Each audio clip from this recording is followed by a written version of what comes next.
Munugode MLA Rajagopal Reddy వ్యవహారం రోజు రోజుకు ముదురుతోంది. ఈ అంశం అటు కాంగ్రెస్ ప్రభుత్వానికి, ముఖ్యంగా ముఖ్యమంత్రి రేవంత్ రెడ్డికి చాలా ఇబ్బందికరంగా మారింది. రాజగోపాల్ తనకు ఎందుకు మంత్రి పదవి ఇవ్వరు అని గట్టిగానే ప్రశ్నిస్తున్నారు, బహిరంగంగానే నిలదీస్తున్నారు. తనకు మంత్రి పదవి ఇవ్వడానికి ఉన్న అర్హతలను, అవసరాలను నొక్కి మరీ చెప్తున్నారు. నిజంగా రాజగోపాల్కు మంత్రి పదవి అడిగే హక్కు 100% ఉంది. రాజగోపాల్ తాను ఎమ్మెల్యేగా గెలవడంతో పాటు మరికొందరిని గెలిపించే సత్తా కలిగిన నాయకుడు. అందులో ఎవరికీ అనుమానం లేదు. నాయకత్వ లక్షణాలు, ఆర్థిక స్తోమత కలిగిన నాయకుడు. అందులో కూడా సందేహం లేదు. మంత్రి పదవికి కూడా సంపూర్ణ అర్హుడు. ఇది కూడా నిర్వివాదాంశం.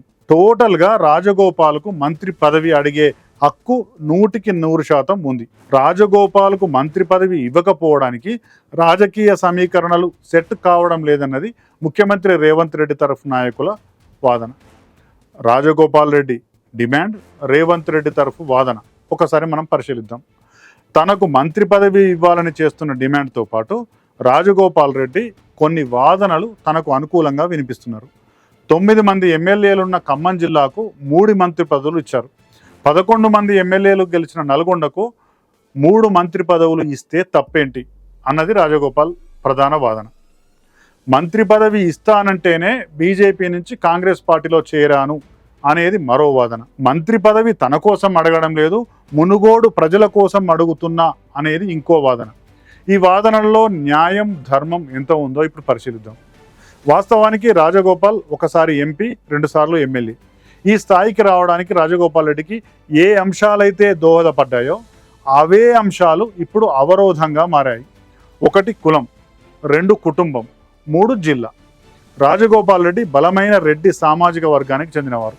కాంగ్రెస్ సీనియర్ నాయకుడు, వైఎస్ రాజశేఖర రెడ్డికి ముఖ్య అనుచరుడు అయిన కోమటిరెడ్డి వెంకరెడ్డికి స్వయాన సోదరుడు. అందువల్లనే ఆయనకు మొదటిసారి 2009లో కొత్తగా ఏర్పడిన భువనగిరి లోక్సభ స్థానం నుంచి కాంగ్రెస్ పార్టీ టికెట్ లభించింది.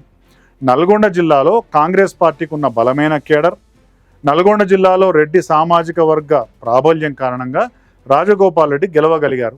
కానీ ఇప్పుడు అవే అంశాలు మంత్రి పదవి రాకపోవడానికి అడ్డంకిగా మారాయి. నల్గొండ జిల్లాలో ఇప్పటికే 2 మంత్రులు ఉన్నారు.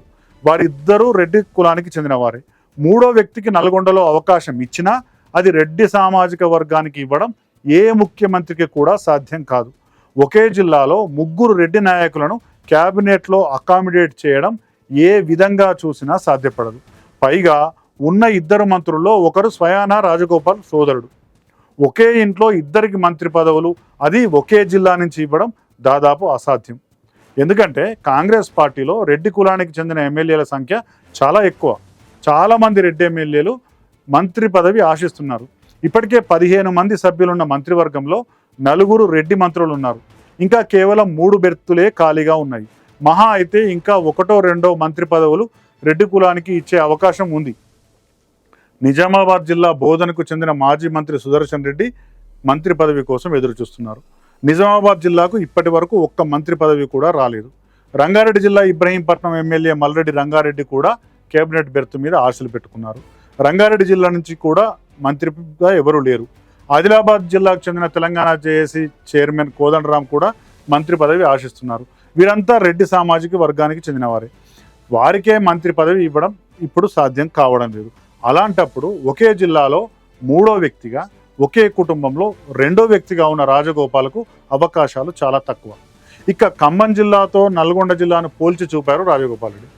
ఖమ్మం జిల్లాలో మంత్రి పదవులు పొందిన 3 నాయకులు 3 వేర్వేరు సామాజిక వర్గాలకు చెందినవారు. వీరిలో మల్లుబట్టి విక్రమార్కను అసలు జిల్లా కోటాలోనే చూడవద్దు. ఖమ్మ కోటా కింద తుమ్మలకు మంత్రి పదవి అనివార్యమైంది. నల్గొండ జిల్లాలో కాంగ్రెస్ బలాన్ని చూసి తనకు మంత్రి పదవి ఇవ్వాలని రాజగోపాల్ డిమాండ్ చేస్తున్నారు. నల్గొండ జిల్లాలో కాంగ్రెస్ పార్టీ బలంగా ఉండడానికి కోమటిరెడ్డి కుటుంబంతో పాటు ఉత్తమ్ కుమార్ రెడ్డి, జానారెడ్డి కుటుంబాలు కూడా కారణమే. ఉత్తమ్ కుమార్ రెడ్డి 1 మంత్రి పదవితో సర్దుకున్నారు. జానారెడ్డి కుమారుడికి మంత్రి పదవి ఇచ్చే ఛాన్సే లేదు. కాబట్టి రాజగోపాల్కు మంత్రి పదవి కావాలనే కోరే హక్కు ఉంది, కానీ ఆయనకు మంత్రి పదవి ఇవ్వడంలో న్యాయం, ధర్మం మాత్రం కనిపించడం లేదు. తెలంగాణలో ఒక పక్క సామాజిక న్యాయం డిమాండ్ బాగా ఊపందుకుంది. ఎస్సీ, ఎస్టీ, బీసీలు తమ ప్రాతినిధ్యం కోసం గలమెత్తుతున్నారు. ఎస్సీలకు మంత్రివర్గంలో సముచిత న్యాయమే జరిగింది. ఎస్టీల్లో ఒక్క ఆదివాసికి అవకాశం వచ్చింది, లంబాడీలు మంత్రి పదవి కోరుతున్నారు. బీసీల్లో కేవలం ముగ్గురికే అవకాశం వచ్చింది. ఓవైపు బీసీలకు 42% రిజర్వేషన్ అంటూ హడావిడి చేస్తున్న కాంగ్రెస్ పార్టీ మంత్రి పదవులు మాత్రం 3 ఇచ్చింది అనే అపవాదు ఇప్పటికే ఉంది. మిగిలిన మంత్రి పదవులన్నీ బీసీలకే ఇవ్వాలనే డిమాండ్ కూడా ఉంది. దాంతోపాటు మైనార్టీలకు కూడా ఒక్క మంత్రి పదవి ఇవ్వలేదు. హైదరాబాద్, నిజామాబాద్, రంగారెడ్డి జిల్లాలకు అసలు ప్రాతినిధ్యమే లేదు. ఆయా జిల్లాలో ఒక్కొక్కరికైనా అవకాశం కల్పించాల్సిన అవసరం ఉంది. ఇన్ని సంక్లిష్టతల మధ్య రాజగోపాల్ రెడ్డి డిమాండ్ నెరవేరే అవకాశాలు కనిపించడం లేదు. ఇక తన కోసం కాదు, మునుగోడం కోసం మంత్రి పదవి అని రాజగోపాల్ రెడ్డి అడుగుతున్నారు. రాష్ట్రంలో అన్ని నియోజకవర్గాలు సమానమే. 119 నియోజకవర్గాల ఎమ్మెల్యేలకు మంత్రి పదవి కావాలనే ఉంటుంది. కానీ సాధ్యం కావద్దా? మంత్రి పదవి ఉంటేనే నియోజకవర్గం అభివృద్ధి చెందుతుంది, లేదంటే చెందదు అనే వాదనలో కూడా పెద్దగా న్యాయం కనిపించడం లేదు. రాజగోపాల్ చేస్తున్న మరో వాదన తనకు అధిష్టానం మాట ఇచ్చిందని.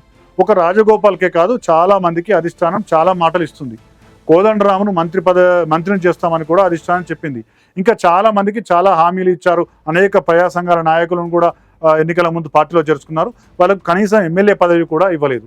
సమీకరణలు కుదిరితేనే ఏ పార్టీలో ఎవరికైనా పదవులు సాధ్యమవుతాయి. రాజగోపాల్కు అన్ని అర్హతలు ఉన్నా మంత్రి పదవి ఇచ్చే విషయంలో సమీకరణలు కుదరడం లేదు. ఇది వాస్తవం. చివరికి తన సొంత అన్న వెంకటరెడ్డి కూడా రాజగోపాల్ రెడ్డికి మంత్రి పదవి ఇచ్చే విషయంలో నిస్సహాయతను వ్యక్తం చేయడం మనం అందరం కూడా గమనించాలి.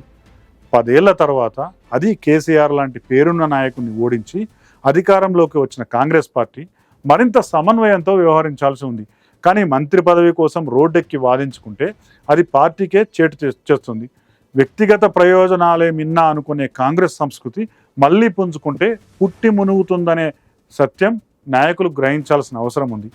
పదవులు త్యాగం చేసిన సోనియా, రాహుల్ లాంటి వాళ్ళు, తమకు ఆదర్శమని చెప్పుకునే నాయకులు పదవుల కోసం వీధిన పడడం ఏమాత్రం మంచిది కాదని పార్టీ క్యాడరే బాధపడుతున్నారు.